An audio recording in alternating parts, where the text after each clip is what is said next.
FPO తను ధనశేఖర్ ఆర్సీగా పనిచేస్తున్నారు, regional కోఆర్డినేటర్గా. మీ అందరితో మాట్లాడడం నాకు చాలా సంతోషంగా ఉంది.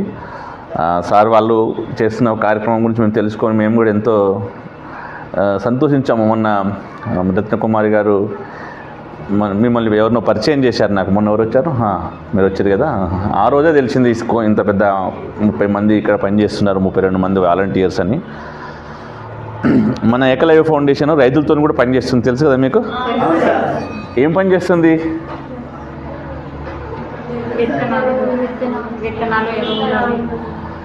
ఓకే, అవన్నీ పనులు ఏం పని చేస్తుంది చెప్పారు. ఎలా చేస్తుంది? ఓకే, సేంద్రియంగా ప్రకృతిగా పురుగు మందులు లేని వ్యవసాయం చేయాలనుకుంటుంది. ఎందుకు చేస్తుంది? భూమి బాగుండాలని, ఇంకా అందరు ప్రజల ఆరోగ్యం బాగుండాలి, భూమి బాగుండాలి, ఇంకా ఓకే, ఇవన్నీ కూడా పర్యావరణము ఆరోగ్యము అన్నీ బాగుండాలి, అంతేనా? ఇంకా ఉన్న ఉద్దేశాలు? రైతుకు లాభము ఆర్థికంగా స్థిరంగా ఉండడానికి. ఇప్పుడు పండించిన పంటలు కానీ అమ్ముకునే దగ్గర కానీ ఇవన్నిట్లలో ఈ పని ద్వారా ఏమైనా మేలవుతుందా రైతులకు? ఎట్లా రాలేదు? ఏమవుతుంది? ఏం మేలవుతుంది చెప్పండి.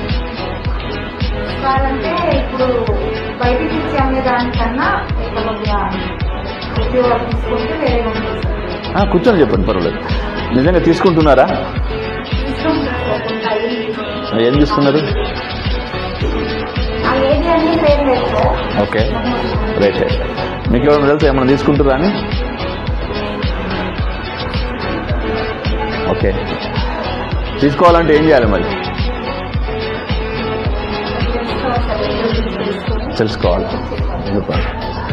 వాస్తవానికి ఈ పని ఏంటి అంటే మనం అందరము మూకుమ్మడిగా చేయవలసిన పని. మూకుమ్మడిగా పని జరగాలి అంటే మనకు తెలిసి ఉండాలి, ఇంకొకరితో మాట్లాడాలి. ఇది జరగట్లేదు. అంటే దానికి ఉన్న పరిమితులు ఏంటంటే ఉన్న ఇద్దరే మనుషులు ఉన్నారు ఇక్కడ, డైరెక్టర్లు ఉన్నారు. వాళ్ళు కూడా వాళ్ళ వ్యవసాయాలు వాళ్ళకున్న పనులను బట్టి వాళ్ళు కూడా ఎక్కువ ఇక్కడ గ్రామాలలో తిరిగి చెప్పడం అంతా జరగట్లేదు. కాబట్టి మీరు యువకులుగా, వీళ్ళందరూ యువతులు ఉన్నారు. మీరు ఒక బ్రహ్మాండమైన ఫోర్స్గా మనం దీన్ని ఈ సంస్థగా మనం నిలబెట్టుకోవచ్చు. రత్నకుమార్ లాంటి వాళ్ళు మనకు చదువుకున్నారు, ఇక్కడ మనకు ఉన్నప్పుడు మీరు ధనశేఖర్ కూడా వ్యాపారంలో చాలా మెలకువలు ఉండే తెలిసిన వ్యక్తి. గత ఒక 10 సంవత్సరాల నుంచి ఈ వ్యాపారం, రైతులతో చేసే వ్యాపారం, ముఖ్యంగా ఇక్కడ ఏజెన్సీ ప్రాంతంలో ఉన్నటువంటి ఉత్పత్తులు అవి మార్కెట్ వ్యాపారాలతో అనుభవం ఉన్న వ్యక్తి. ఇది ఎక్కువ కాలం మనకు అవకాశం ఉండదు. ఎందుకంటే కొద్ది కాలము వీళ్ళందరికీ గవర్నమెంట్ ఏదో రకంగా శాలరీస్ అట్లా ఇట్లా ప్రోత్సాహం ఇస్తుంది. ఒక్కసారి ఇది స్టార్ట్ అయిందనుకోండి, ఇంకెవ్వరు శాలరీస్ ఇవ్వవలసిన అవసరం లేదు. మనము కూడా ఇలా ఉపాధి పొందే అవకాశం ఉంది. అది అంత అవకాశం ఉన్నదాన్ని కూడా మనము భాగస్వామ్యం కాకపోతే, పట్టించుకోకపోతే ఇక మళ్ళీ అవకాశాలు రావు. మనకు ఆలోచన ఉండి కలిసి పనిచేయాలని ఉన్ననాడు మనుషులు ఉండాలి, వనరులు ఉండాలి, చెప్పేవాళ్ళు ఉండాలి. అప్పుడు మన ఒకరికి శక్తి సామర్థ్యాలు సరిపోవు. ఇప్పుడు ప్రభుత్వం నుంచి ప్రోత్సాహం ఉంది, కొంతమంది రైతులు ఉన్నారు, మన టీం ఉంది. ఇది ఒక మంచి అవకాశం. మీరందరూ కూడా ఒక ఊళ్ళో ఉన్న రైతులతో కలిసి పనిచేయడానికి. ఇప్పుడు మీకు రత్నకుమార్ గారు, తర్వాత నాగరాజు, వీళ్ళిద్దరూ కూడా ఏం చేస్తారంటే ధనశేఖర్ వీళ్ళందరూ కలిసి మీ గ్రామంలో ఒక మీటింగ్ ఏర్పాటు చేస్తారు. ఏర్పాటు చేసి కొనుగోళ్ళు ఏం చేస్తాము, ఎట్లా చేస్తాము అనేది కూడా చెప్తారు. ఇక్కడ కొనుగోళ్ళు ప్రజలకున్న కొన్ని పరిమితులు ఉన్నాయి. ఎందుకంటే వాళ్ళకు సరుకు ఉన్నది, ఒక్కోసారి పచ్చిగా ఉంటుంది, ఒక్కోసారి ఎండబెట్టడానికి సమయం ఉండదు, డబ్బులు అవసరాలు ఉంటాయి, ఇంకొక వేరే దగ్గరికి వెళ్ళి డబ్బులు కూడా తెచ్చుకుంటారు. కాబట్టి వాళ్ళు ఇక్కడ మూకుమ్మడిగా ఒకసారి కలిసి అమ్ముకోవాలనుకుంటే కొంచెం వీలు పడదు. వాళ్ళ అవసరాలు మనల్ని ఆపలేవు. ఒకరి కోసం ఒకరు ఆపరు. ఒకరేమో డబ్బులు ఉన్న వాళ్ళు ఏం చేస్తారు, మేము ఇప్పుడు మేము తర్వాత అమ్ముతాం అనుకుంటారు. అవసరం ఉన్న వాళ్ళు ఏం చేస్తారు, పచ్చిసరికే అమ్ముతాం, మాకు ఎండబెట్టడానికి కూడా టైం లేదు అని అంటారు. ఇట్లాంటి వివిధ పరిస్థితులలో మనం వ్యాపారాన్ని అందుకోవాలంటే ఒక ఊర్లో ఒక దగ్గర పనిచేస్తే కాదు. మనం 30 గ్రామాల నుంచి ఉన్నాం కదా, ఈ 30 గ్రామాలలో ఒకేసారి ఒక 30 మంది ఒక వారం రోజులలో పచ్చి సరుకు అమ్మేటోళ్ళు ఉండొచ్చు. ఆ 30 మంది సరుకును ఒక దగ్గర వేస్తే మనకు వ్యాపారం చేసుకోవడానికి వీలవుతుంది. కానీ ఒక ఊర్లో ఒకరు పచ్చి అమ్మితే, ఒకరు ఎండిది అమ్మితే, ఒకసారి ఆ ఊర్లో ఏం దొరకకపోతే వ్యాపారం నడవదు. కాబట్టి ఇది ఒక్క లెవెల్కి వెళ్ళేదాకా మూకుమ్మడిగా ప్రయత్నం చేయాలి. ఈ మూకుమ్మడిగా చేయాలి అంటే ఇది ఒక మంచి అవకాశం. మీరు ఎట్లాగో విద్యా వాలంటీర్గా ఉన్నారు, పిల్లలతో పనిచేస్తున్నారు.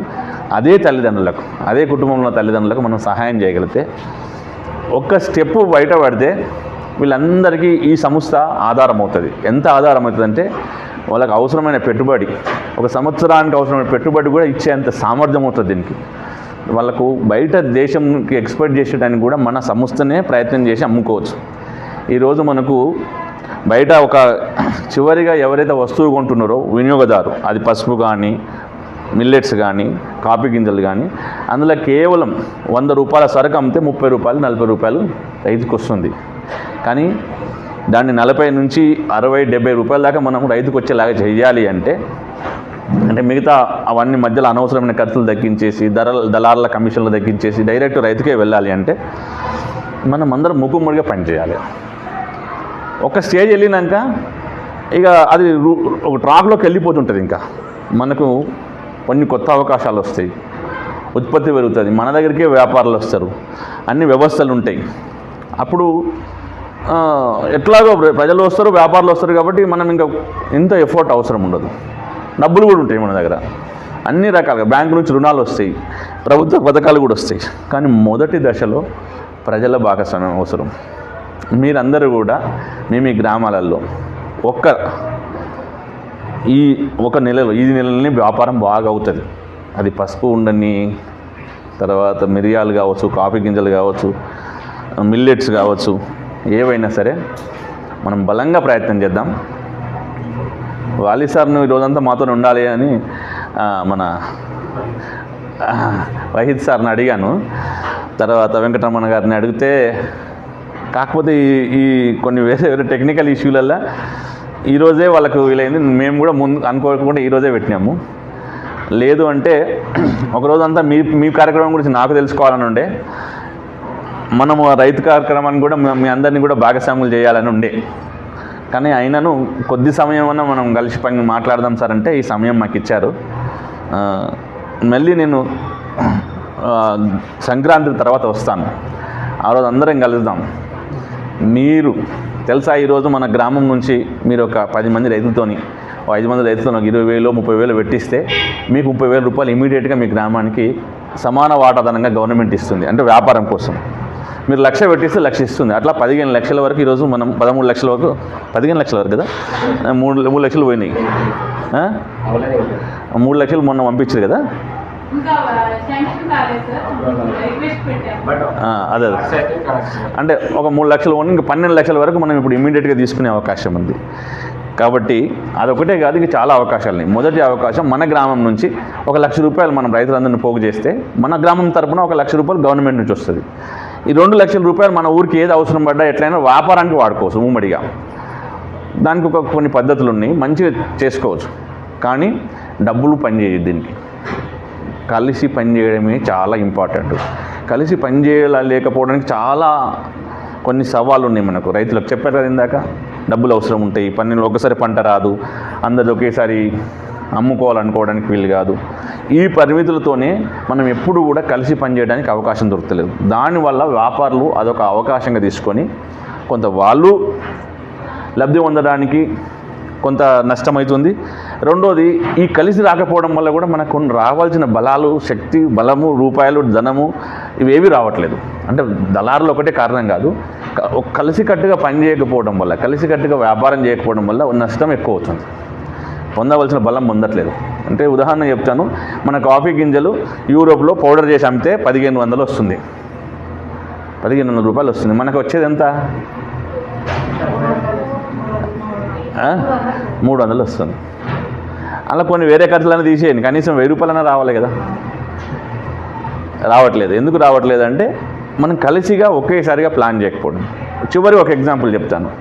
మొన్న ఒక ఆయన జర్మన్ నుంచి వచ్చిన మన ఆఫీస్కి, మాకు 200 ఎకరాల నుంచి పసుపు పండించింది కావాలి, సేంద్రియం. అంటే ఇక్కడ ఇలా ఎవరు ఏం మందులు వేయరు కదా, ఎలాంటి కెమికల్స్ వేయరు కదా. కానీ వాళ్ళు ఏమంటే 200 ఎకరాలు ఒకేసారి రావాలి మాకు. ఇప్పుడు వస్తుందా మరి ఒక 200 ఎకరాలు? ఒకవేళ వచ్చినా వేరువేరుగా ఉంటుంది, క్వాలిటీలో కొన్ని మార్పులు ఉంటాయి. వాళ్ళు వెనక అమ్ముతూ అంటారు, వాళ్ళు ముందు అమ్ముతూ అంటారు. కానీ మనం అందరం కలిసి అనుకొని పెట్టిన ప్రారంభించినప్పుడే ఒక పద్ధతిగా చేస్తే వాళ్ళే సర్టిఫికేషన్ చూస్తారు, వాళ్ళే మందులు ఇస్తారు, అన్నీ చేస్తారు. కొనేటప్పుడు మార్కెట్లో ఉదాహరణకు ఒక వస్తువు 100 రూపాయలు ఉన్నదంటే మనకు 150 దాకా తీసుకునే అవకాశం ఉన్నది. అంటే వాళ్ళ 6 నెలల శ్రమలో సగం డబ్బులు ఎక్కువ వచ్చే అవకాశం ఉన్నది. ఎక్స్పోర్ట్ బయట దేశాల్లో బాగా డిమాండ్ ఉంటుంది, రేట్ ఎక్కువ పెట్టగలుగుతారు. కానీ దీనికి ఏంటి అంటే అప్పటికప్పుడు ఏమీ చేయలేము. పంట ప్రారంభం అయిన నాడే మనం ప్లాన్ చేసుకుంటే వాళ్ళకు అనుకూలంగా మనం అన్నీ చేయొచ్చు. చేయలేనిది ఇక్కడ ఏమీ లేదు. కానీ ముందే అనుకోవాలి అంటే రైతులందరినీ మెప్పించాలి, అర్థం చేయించాలి. ఒకటేసారి అర్థం కాదు, వాళ్ళకి వీటి మీద నమ్మకం రాదు, మాట్లాడుతూ ఉంటే వస్తుంది. కాబట్టి మీ అందరినీ కోరుతున్నాను, మీరు ఒంటరిగా లేరు, మనం అందరం టీమ్గా పనిచేద్దాం. మీ ఊరి గురించి మీరు ఒక్కరే అనుకోకండి, మీ ఊరికి మేమున్నాము, మన రైతులు ఉన్నారు, మన డైరెక్టర్లు ఉన్నారు, మన టీం అంతా ఉన్నారు. తర్వాత అందరిని కూర్చుని పెడితే మీకు కూడా ఒక గుర్తింపు వస్తుంది. దీని ద్వారా మనం ఉపాధి కూడా పొందవచ్చు. సో ఈ యొక్క యాక్షన్ ప్లాన్ మీకు ఈ పండుగ లోపల మనం ప్రతి ఊర్లో ఒక మీటింగ్ పెట్టడానికి మన రత్నకుమారి మేడం, ధనశేఖర్, నాగరాజు వీళ్ళంతా పనిచేస్తారు. వైద్య సార్ను వెంకటరమణ గారిని కూడా అడుగుతున్నాను, వాళ్ళ టైం కూడా ఏదైనా ఒక రోజు ఇట్లాంటి మీటింగ్లలో ఒకసారి పాల్గొంటే మీకు కూడా ఏమైనా అవకాశం ఉంటే తెలుస్తుంది ఏం జరుగుతుంది అనేది. సో మీ మోటివేషన్ కూడా అవసరం. సో మనం అదే కుటుంబానికి పిల్లలకి చదువు చెప్తున్నాము, విద్యాన్ని ఇస్తున్నాము, అదే విధంగా వాళ్ళకు వ్యవసాయంలో కూడా మంచి ఉపాధిని కల్పించాలి. దీని వెనకాల ఇంకా చాలా పెద్ద పని జరుగుతుంది. సంఘటితంగా పని చేయాలి, కానీ మనిషి ఆరోగ్యం కూడా చాలా బాగుంటుందని చాలా అధ్యయనాలు చెప్తున్నాయి. మనుషులు కలిసి పని చేసడం ఉన్నటువంటి బలము అసలు మనకి ఇలాంటి సమస్యలు రాకుండా కూడా కాపాడుతుంది. మనసు ప్రధానంగా ఒకరికొకరు తోడున్నాము అనే భావన ఉంటే ఎన్ని కష్టాలున్న మనిషి ఎక్కువ ఒత్తిడికి గురిగాడు. ఎక్కువగా మానసిక ఒత్తిడి లేకపోతే బీపీలు, షుగర్లు, హార్ట్ అటాకులు ఇవేవి రావు, బ్రెయిన్ స్ట్రోక్లు ఇవేవి రావు. ఇది అనేక అధ్యయనాలలో తెలుస్తుంది.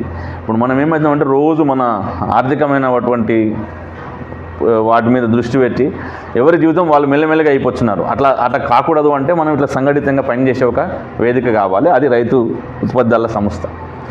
సో ఇక్కడ ఆర్థికంగానే కాదు, మానసికంగానే కాదు, వాళ్ళ ఆరోగ్యంగాను, కుటుంబంగాను, సమాజంగాను చాలా ఎదగడానికి అవకాశం ఉన్న ఒక పని. ఇది చిన్నగా ప్రారంభిద్దాం, ఒక్కొక్క అడుగేసి 1 సంవత్సరం నాటికి ఒక మంచి పేరు తెచ్చే సంస్థగా మీ అందరూ కూడా గర్వపడేలాగా, సంతోషపడేలాగా, ఇంకా దీని మీద మీ తర్వాత కూడా ఇంకా వేరే పనులు చేయడానికి అవకాశం ఉన్నది.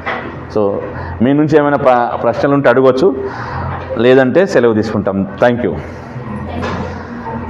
ఓకేనా, అందరూ రెడీ అయినా? రైట్. సో మీరు ఇచ్చిన హామీతో నేను థ్యాంక్ యూ సార్. రైట్.